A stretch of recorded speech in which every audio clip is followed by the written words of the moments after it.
At this point, I need to put on my machine. At this point, I need to put on the machine.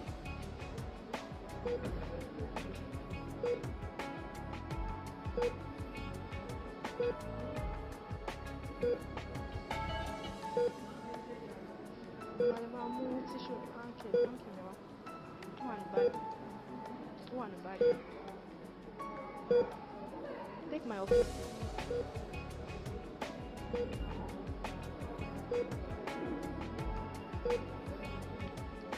So I have to set the line into the machine.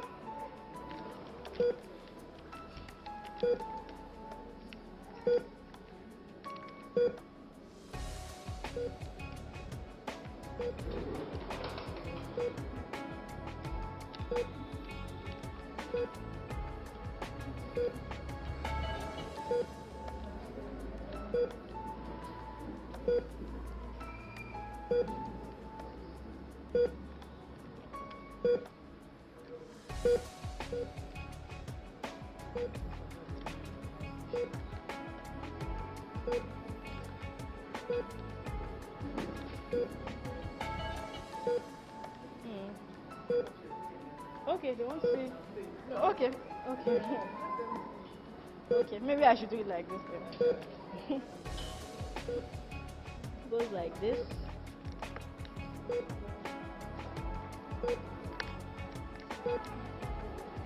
So it fits into, it fits into the machine. Then you adjust both sides and press it in. It's locked. Sorry, I don't want this to get tangled though. So once it's locked like that,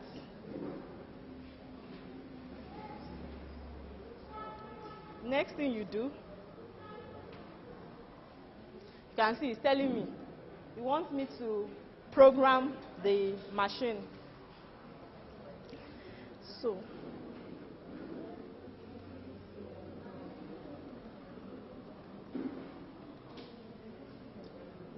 okay.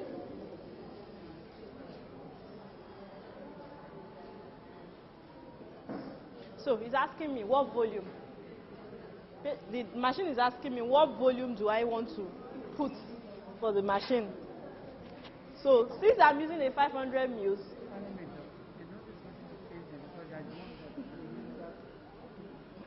okay, so the nothing one. So the machine is asking me what volume do I want to infuse. It's a 500 ml bottle, so I'll just put 500.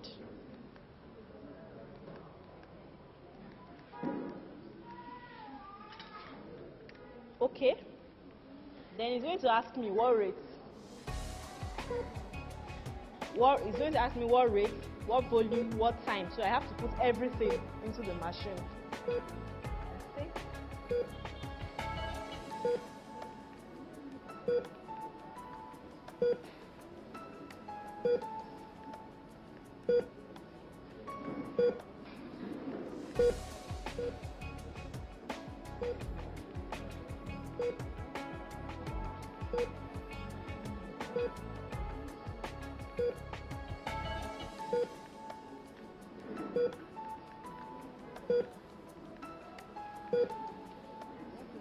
Okay, so I've just put an imaginary rate, an imaginary volume, 500 mils for the volume, then an imaginary time.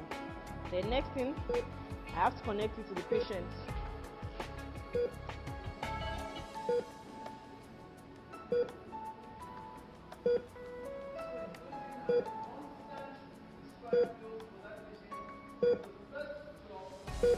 So, the next thing I have to do now is start it. So, start. And it goes in.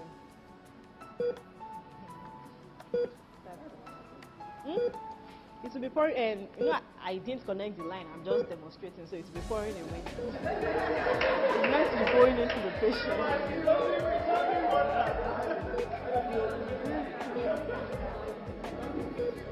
Yes. Yes, yes. The alarm will sound, and it will tell me if it's the line that is blocked. It will tell me downstream. Check downstream. If it's the upstream, the upper part that has issue, to right, check upstream. It will start making noise. It will stop. No. Once the line is up and running. If there's anything like that, oftentimes there might be an alarm bell beside the patient. So you press palm and then. But before you leave the patient, you must be sure everything is up and running. Once it is up and running, it's good. You can leave the patient. Most times the patient might even fall asleep. Yes, yes. You saw the chairs downstairs. Yes, you saw the stairs downstairs. It's comfortable.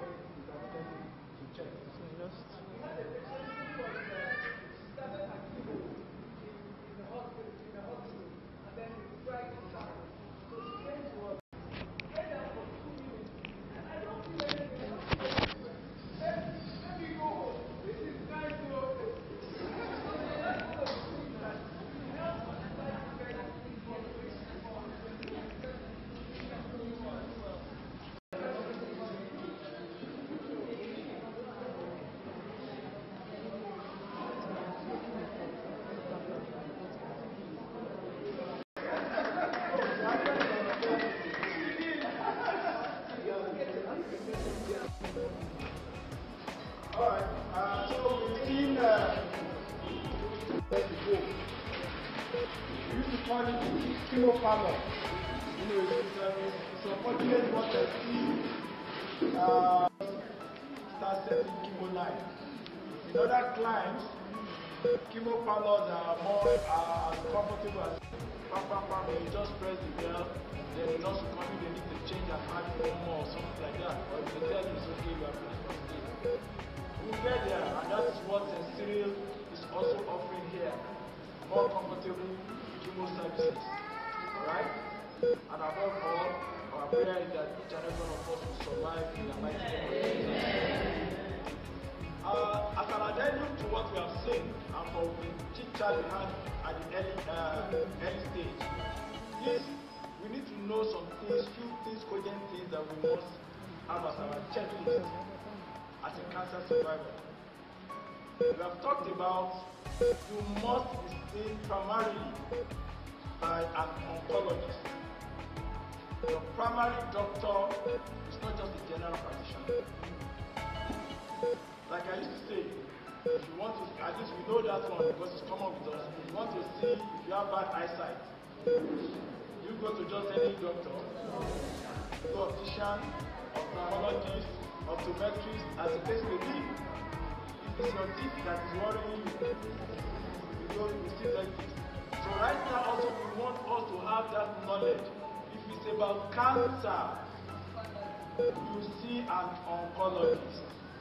If your in-law, who is a doctor, whom you want to treat you, is not an oncologist, tell him to refer you to an oncologist. If you enter any hospital that you are familiar with, ask them there, do you have oncologists visiting? They might not have a resident oncologist, but they might have one visiting every Thursday or every Friday as the case may be. If they say yes, they have. So schedule an appointment on the day the oncologist will be there. If they say they don't know, carry your bag. Go to any other facility that has oncology. Because some of us have wasted time and money being in some of these hospitals.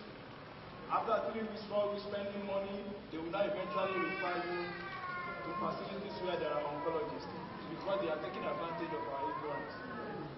So let's pass on the information. And again, also know, we have said it, cancer is not contagious. I know it's not a death sentence, okay? But it's not a contagious disease. Live your life to the fullest. It's not, I'm diagnosed of cancer, I can't attend weddings, I can't attend parties. Because I don't want people to know I have cancer so that they don't start running away from me. If you find them trying to avoid them, to tell them, lecture the person. Let them know. For the glory of God, I have my senior brother sitting down there. We have been hugging, we have been relating as family members. Nobody's have been avoiding me because they are knowledgeable. Okay, and by the special grace of God, I am the first person and I will be the last in the family. Amen. So please, let your people know it's not the time to keep special plate for you or keep special tumbler, special spoon. This is Mama's plate, nobody should touch it. This is Mama's bedroom, don't carry inside. Sit down and watch African Magic with your family, enjoy life to the fullest. You are not going anywhere yet. Amen. Okay, in Jesus' name. Amen. And also, please, cancer is hereditary. By now, let your children know there is a chance they can also develop cancer cells. But there is also a chance they may not. If you give them the knowledge now and they avoid the mistakes that we made, even if it's in the gene, if you don't encourage the growth, it will not happen. Do you understand? It is not automatic. But it's a red flag now for them. Let them know. So it's not the time for you to hide it from your children.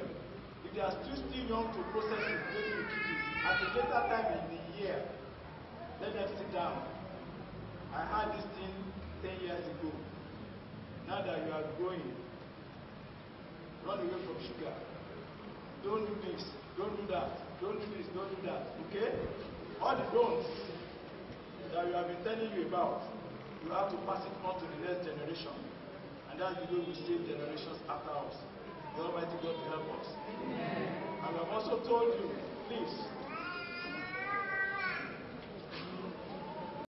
actually depends on early detection. Some of us have been very, very lucky. The Almighty God has been so gracious to us. By the time I was diagnosed,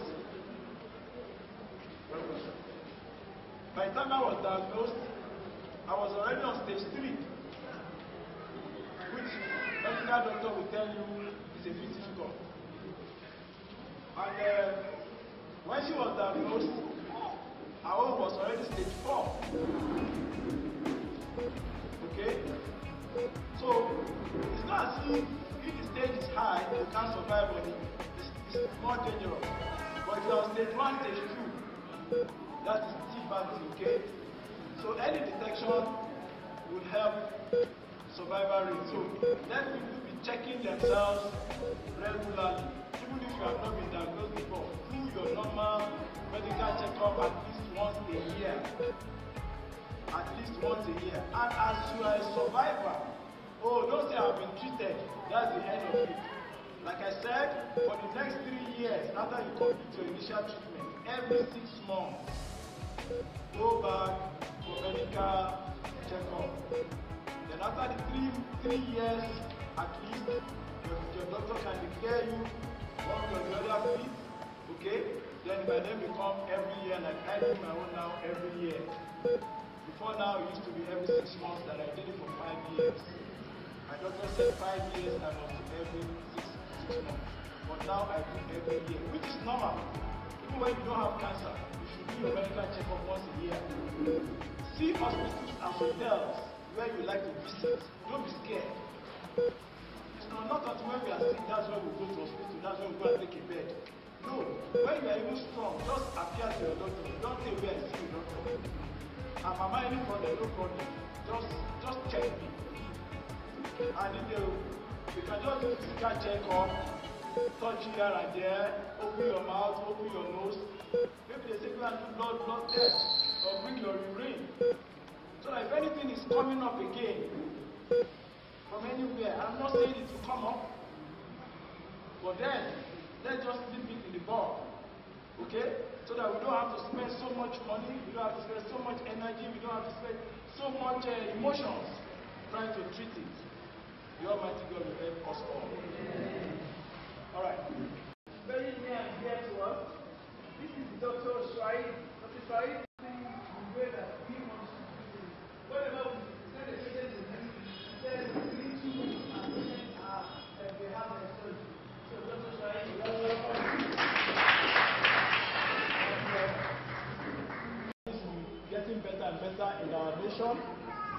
particularly in our medical field.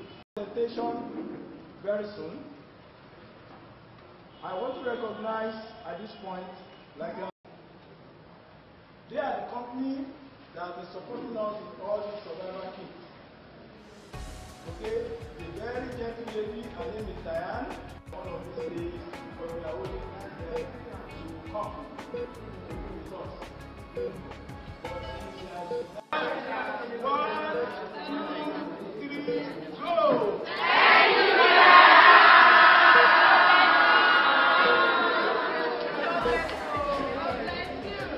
God bless you.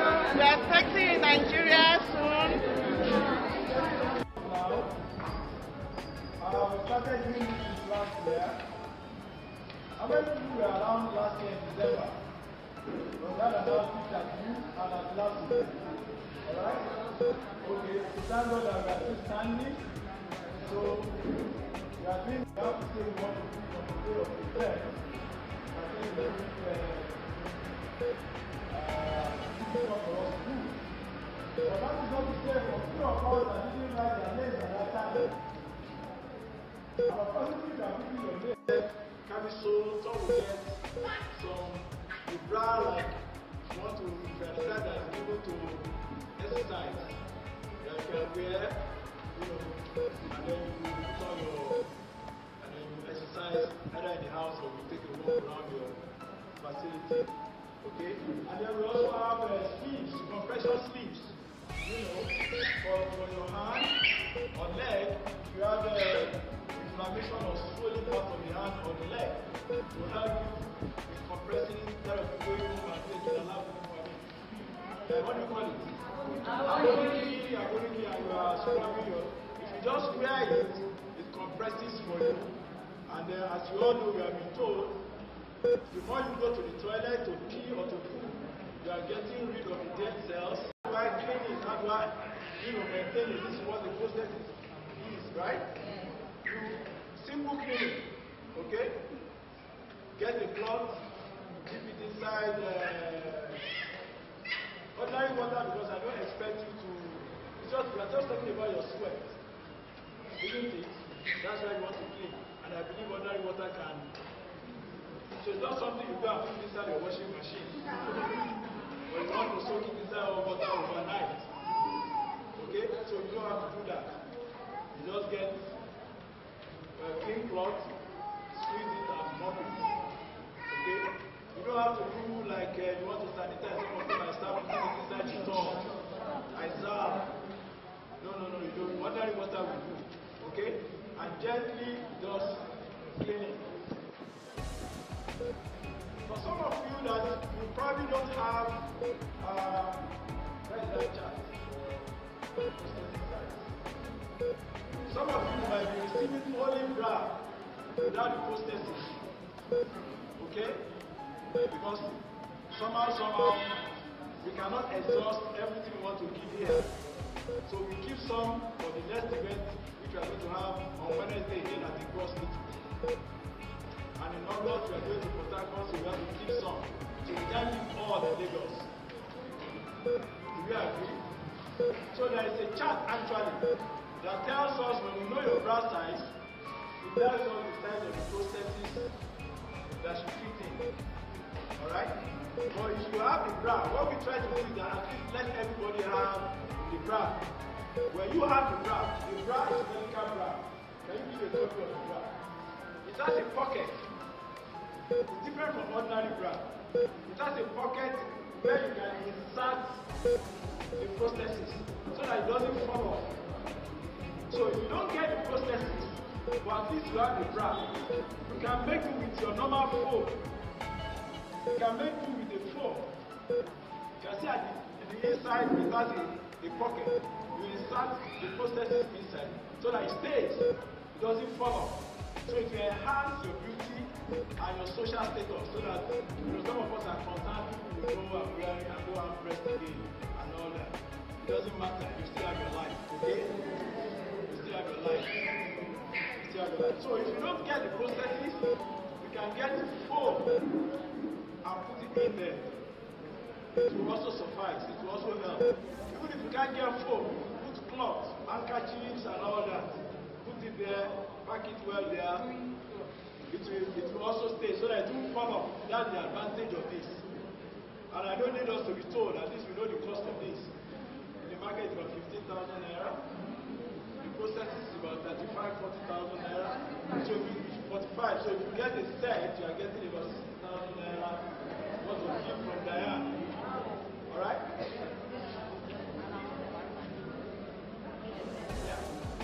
So, and if you have not written down your name before, you have the opportunity to still get it. But you need to go down so that they will size you up and then they can give you the appropriate size. Okay? So right now, like I said, we have about 70 names, 80 names already selected. So we'll be calling out the names and then we will come and receive it. Alright? If by chance, from experience, some of us have given us brass sizes that are not their sizes. I'm surprised some people don't even know their sizes. Yeah. They'll call us later and say, how is this small? Say, how do you get a replacement? Don't blame us at all. You had the chance to have the correct one, but you gave us the wrong description. Okay? So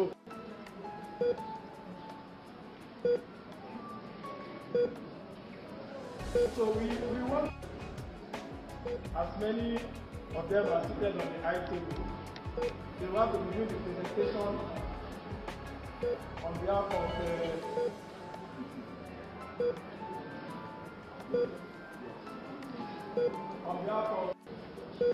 Ugumba, Gochi,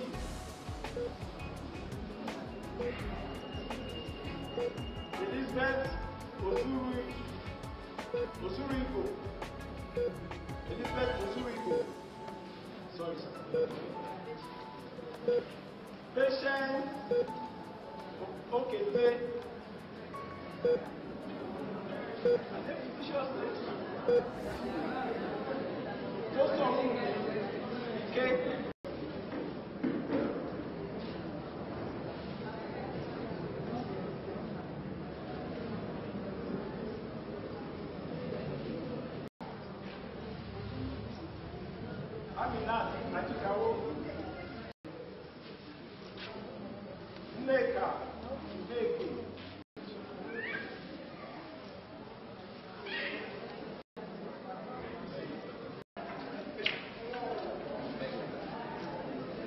Thank you, Lady Diana. We love you.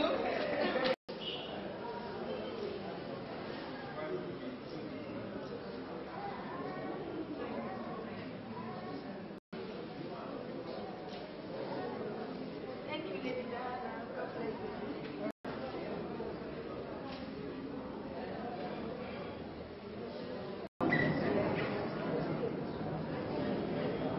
Aisha Idris.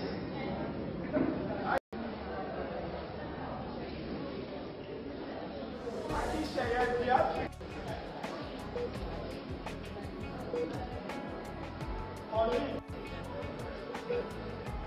Obi. Mrs. Patoye. Aminat Matai. Morgan Victoria.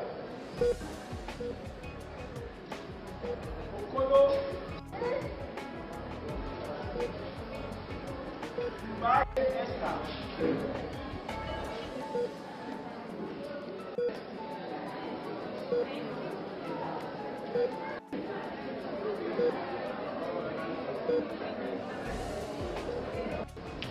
Iguanugo. Ibi.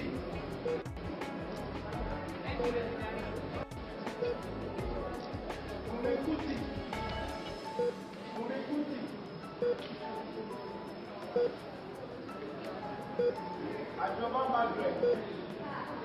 Ajoba Margaret.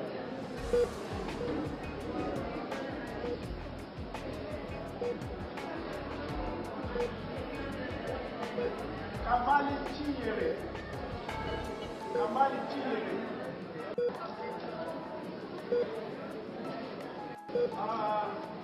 Where is Mr. Kokola?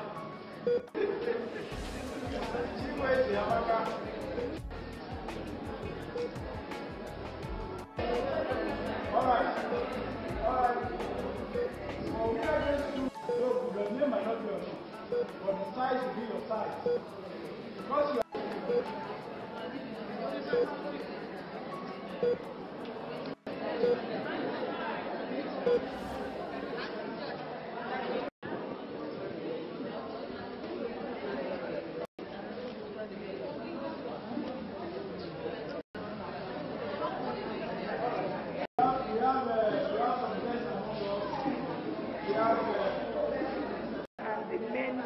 purpose of organizing this? Yeah, my name is Engineer Boson Rufai. I'm a cancer survivor. I had this challenge way back in 2011, and right now I'm on my 8th year as a survivor. The main objective of starting this foundation, which is called B4G, actually Built for God Foundation, is to educate and to see how we can also eradicate this menace called cancer. Because I discovered when I had this challenge, I had no knowledge about what cancer is all about. And I felt a lot of people like me also are suffering the same fate, not knowing what it's all about, and they live in so much fear. And there is this myth around cancer that once you have cancer, it is dead. And we are here to showcase that cancer is just like any other ailment that kills man. But cancer does not mean automatic death. There are a lot of survivors like me that are out there surviving and living life normal. And that is one of the reasons why we are doing this, to also see how we can assuage, in a way, the pains of patients and survivors as they go through experience. As you all know, cancer is a very, very expensive ailment to treat. And by the grace of God, we have support from international bodies that are supporting us, and that's what we have done today. We have given out bras, prostheses, compression sleeves, and even books for people to read, to know about cancer. In one way or the other, it helps also to assuage the cost on their part. That's why. How does nutrition come into play in the management of cancer? For me, and from all I've read, nutrition has a lot to play. It might interest you to know, since I finished treatment in 2011, I'm not under any medication. My doctors in the US just told me, go and change your lifestyle, go and change your nutritional habits. And they told me a few things I should avoid, mainly sugar. I should avoid sugar, and I should go more on fruits and vegetables, okay, as much as possible. And since that time, that's all I've been eating in my meal. I eat rice, I eat bread, I eat pounded yam if chance permits it, and I eat other Nigerian delicacies, but I avoid anything that is sweet. My drink has been water and water alone, number one. And if I must also take meals, I avoid meals, free from all these condiments. All these condiments is my choice, but because I want to eat as, plain and as natural as possible. And it's been helping me. It's been helping me. I've not taken any medication for any ailment since then. And each time I went for my medical checkup, my doctors tell me, you are as clean as a whistle. Keep doing what you are doing, Mr. Rufai. That's always the report I get. And I like to encourage people also to go that route. It helps. Nutrition helps. Okay, looking at the cancer centers in Nigeria, what is your opinion about that? There are a lot that we still need to do. There are a lot that we still need to do. Like we saw here this day, the display of just the infusion system, how to even pass the chemotherapy drugs. In some places, you see the way it is administered, and you just feel a little bit sorry. The government needs to do a lot. We still need to do a lot. But we'll get there. We'll get there. The thing is that we all need to be involved, because cancer can happen to anybody. It can happen to anybody. It's not as a result of me being the biggest sinner or something that caused me to have cancer. As a matter of fact, bad cells that causes cancer grows in every human being. Every human being has a tendency to develop cancer cells. But it depends on what you feed your body with that gives the power to that cell that dominates your body more. Is it the good cells or the bad cells? Before now, I was terrible with my nutrition. I was terrible. But I'm now wiser. I'm wiser. And so I control it. So I urge all to also manage their nutrition very well. Lastly from me, do you think it's important that government should subsidize cancer treatment in all of it? In fact, I would say government should make it free, not even subsidizing it. Free. It might interest you to know also, when I had my treatment in the United States, yes, I was to pay $205,000. And the hospital there granted me a waiver of $200,000. I only paid $5,000. And when I asked afterwards, why am I? They say, yeah, there are some rich people that have donated money to the centers. The indigent patients they get that money from such fund to manage their cases. So it was from such fund my own 200,000 was taken from. And I don't know them, I don't know who are the donors, I don't know whether it's even their government, but that was the waiver I got. So such things also can happen here and should be happening here. And government should make it like, right now I can say government should even declare an emergency on cancer treatment and patients. Thank you very much. Thank you. So how many people have you been able to reach out since you started this foundation? It bogs my mind. We started this foundation since 2013. And each time I see new faces. New faces. Conservatively, it's over 1,000 that I have on my list because we asked them to give us their names and all that so that we see how we can support them. Over 1,000 conservatively. And we've been to places, Luke, Lasso, Eco Hospital. By the grace of God, this exercise we've done here today, we're taking it also to Port Harcourt by August to see how we can also meet some of the needs of patients and survivors out there. The list keeps growing by the day. It keeps growing by the day. Just like any other ailment, I mean, malaria patients grows by the day, diabetic patient grows by the day. So it's not because it's cancer, but we need to create more awareness that let people know that it is not a death sentence. It's like any other ailment man that can happen to man. And it is surmountable. That's the beauty of it. It is surmountable. It is very much surmountable. So what items do you give them? Right now we give them bras.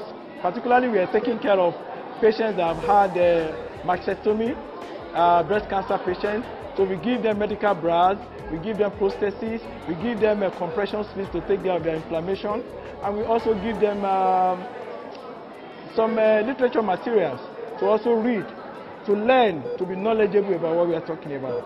We have been supported by a company in Canada. It's called, it's called Diane Mastectomy Incorporated in Canada. They've been doing extremely well for us. We thank God for their lives too. Your name again, sir? My name is Cancer Survivor Engineer Boson Yufai. Thank you very much.